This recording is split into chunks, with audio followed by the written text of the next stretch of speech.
Welcome to Bluejay Chat. I'm your host, Nathan Meyer. Alongside me, as always, Dr. John Sample. John, we got a new guest this time. We do have a new guest. Right out of Washington Elementary School, I brought Principal Trisha Detert with me.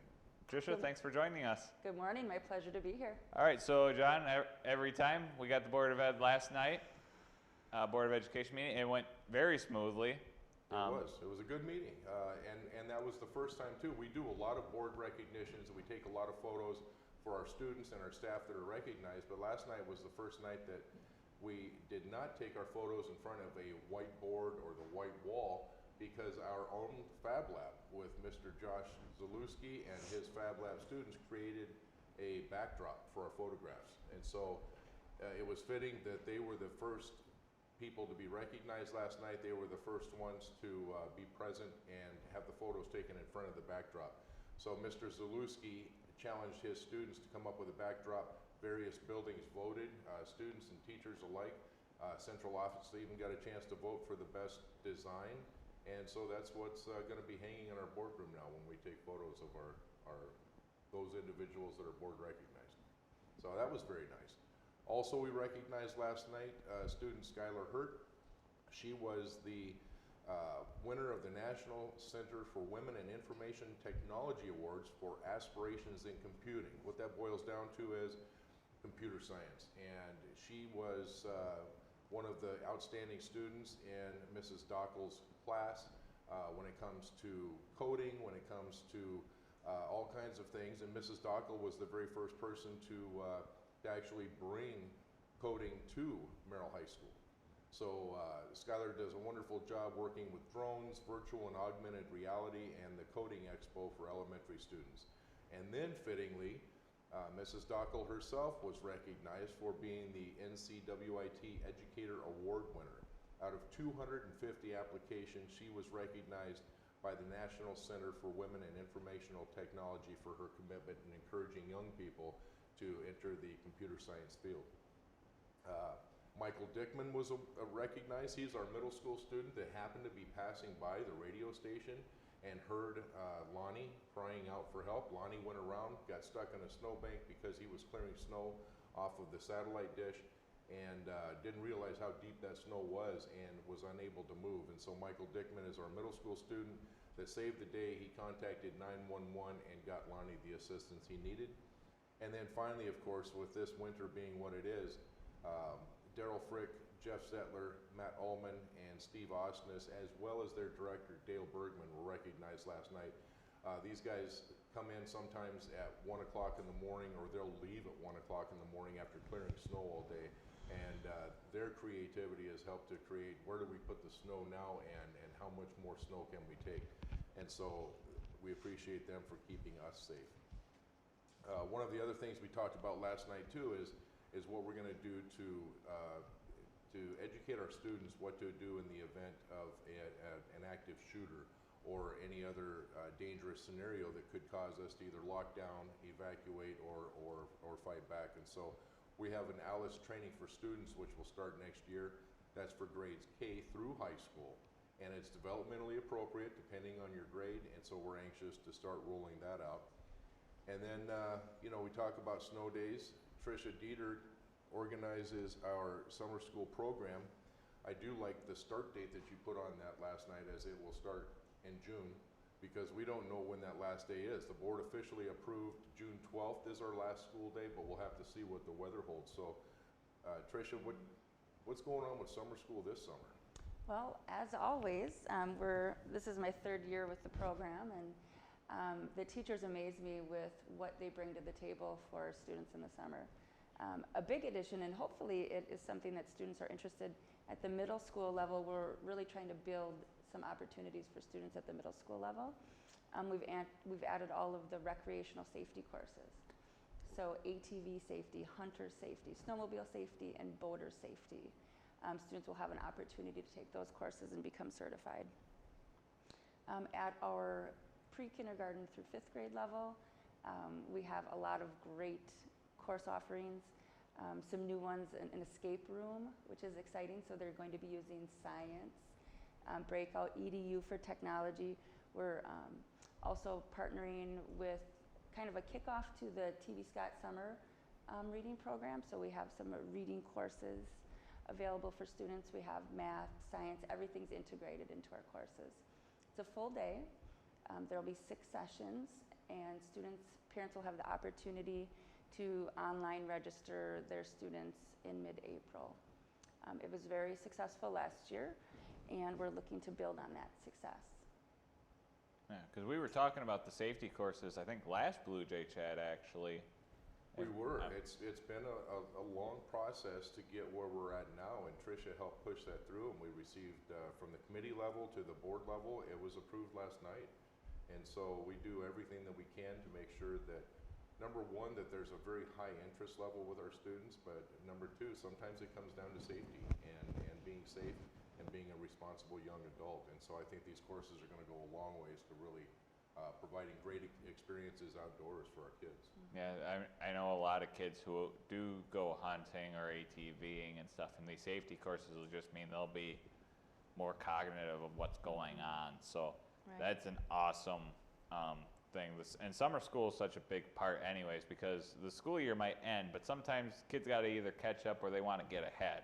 Right. So summer school's a great thing for us here at Merrill High. Yep, Yeah. and I actually have, I have to put a plug in for Russ Nolan because he does an amazing job out at the school forest with our wilderness camps and our adventure camps. He has an archery camp as well, and he's put together amazing programs for the students. And then another new addition this year is we're putting together with a grad student, a former Merrill grad, Kelsey Peterson, and then Adam Smith, a high school teacher. We're offering select programming to students with disabilities. And we're also partnering with the City of Merrill Park and Rec to offer this program. So I'm very excited and happy that we're offering students that have disabilities their own type of program as well. Right, and all these opportunities, John, just means more eyes on Merrill, right? Yes, Merrill is the place to be. We've known that, and now we're actually reaching our potential, and we're going to make this an elite school district. So, with Trisha Detert and all of the support she receives with summer school, that's just one small part of this great district. Right, so we talk about how great our school district is, and we have to start the foundation, right? The foundation for us would have to be the elementary schoolers. Start them young, start them going. On top of all the summer school stuff that you do, you're also the principal of Washington. Was it like working with kindergartners through 5th graders? Because I'm here at the high school all the time working with the generation that is already they're set in their ways, they don't want to change. Either they want to be in school or I could do without school. Was it like getting to work with these kids who are going, hey, maybe I do want to learn? Well, they're sponges. So every day is a different day with elementary age kids. They're excited, they're engaged. Our teachers do a great job of offering different variety for them. One thing that I really like to highlight in our building is our exploration time. And it gives kids a lot of choice, and it also gives them what they need during the day. So, for example, I was in 5th grade the other day, and their project is a Genius Hour project. So they're really researching things that they're passionate about. And some of them have a school focus on them. So we have students that are wanting to make sure that students are making the right choices with their iPads, so digital citizenship. So they have little QR codes that they make and little videos that explain, what the proper etiquette is online. We just started a drawing club for students. So we have a lot of opportunities at the elementary, which I'm proud of. We have Wildcat Choir, we have Delta Art, Delta Music. When kids have an idea about bringing a club forward, we jump on it. We also have a gaming guild where kids come in and play different types of strategy games during their lunch hour. I'm all for it. In my past life, I was a high school teacher and administrator, so I really see the benefit of getting kids active, involved in school, but allowing their choice and their interest into it as well. Right, and we have a lot of clubs that are going on within the school district, even ones that are just starting up, John, even at the high school level here. So We do. that means more kids could be active within the high school or within the school district in general, really, going forward, which means more eyes on us, right? Absolutely, and our high school administrators do a wonderful job at the beginning of the year. They say, we don't care what you're active in, pursue your passion, pursue your interest, but be active in something, whether it be athletic or the arts. You know, the play coming up now, we're all excited about Mamma Mia, those types of things. And so that's what our elementary principals and teachers do at the elementary levels too. And that's one of the things that Trisha is spearheading is get students active and involved. Yeah, Right. It's been a great thing. I'm expecting to see you at Mamma Mia, by the way. I will be at Mamma Mia at least twice. Once by myself so I can enjoy the show, and then I'll bring my wife as well, because she likes to see it. Another thing that we got going on, John, speaking of all of our activities outside, the boys basketball made a great run at it. Fortunately fell just a little short of state, but They did. it was a great run. It was a great victory over New London. I believe they were 22, 23 points up at half, and they pulled out a very nice win against New London. And then their final game was against La Crosse Central, and that was quite a show. You know, I've never seen so many alley-oops and two-handed slam dunks from you know, off their heels and blocked shots, and our boys played extremely well. They played with a lot of heart this year, and I was very proud of not only our boys on the court, but our fans off the court as well. Great sportsmanship. It was both of those games, one winning and one losing. It was still great to be a Blue Jay. They did a wonderful job this year. All right, I heard our cheering section was a lot classier, I guess, than the other side was, but and that's unfortunate. But you know what? We held our heads high as Blue Jays, so. There was Blue Jay pride. When you're getting hit in the side of the head with a hot dog and you still maintain your composure and root for our team properly, very, very class act as far as our Blue Jays in attendance. Now I just got the image of you getting hit in the side of the face with a hot dog. It wasn't me. It was the person in front of me. Are you the one that threw it? No. All right, that's a good thing. It. All right, do we got anything else, John? Or it's a rainy day today. The snow's melting. It's crazy. Not as much ice as yesterday. It's crazy, and I appreciate the cooperation of our parents, our bus drivers, our two contractors try to get the buses as close as they can to their scheduled pickups. And so even this morning at 5:45, I left a message with all of our parents saying, we appreciate your cooperation. Please know that if your road is slippery, we're going to do the best we can to not only contact you, but get as close as we can. And so it's not the adversity that we face, it's the way that we are accepting the adversity and our reaction to those challenges. And so everybody's working very hard, number one, to get our students here and to get them here safely.